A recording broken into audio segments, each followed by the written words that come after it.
പ്രശസ്ത നടൻ അന്തരിച്ചു. അപ്രതീക്ഷിത വേർപാടിൽ കണ്ണീരോടെ സിനിമാ ലോകം.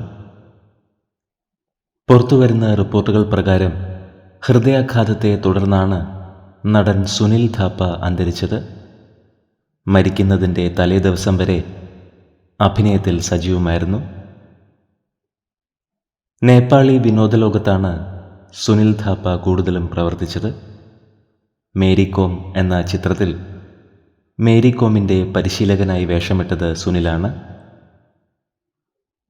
68 വയസ്സിലാണ് പ്രിയ നടൻ അന്തരിച്ചത്. വെള്ളിയാഴ്ച രാവിലെ കാഠ്മണ്ഡുവിൽ വച്ചാണ് അന്ത്യം സംഭവിച്ചത്. 40 വർഷം അഭിനയ രംഗത്ത് സജീവമായിരുന്നു. 300-ലേറെ നേപ്പാളി സിനിമകളിൽ വേഷമിട്ടിട്ടുണ്ട്. പ്രിയ നടൻ്റെ ആത്മാവിന് നിത്യശാന്തി ലഭിക്കട്ടെ എന്ന് നമുക്ക് പ്രാർത്ഥിക്കാം.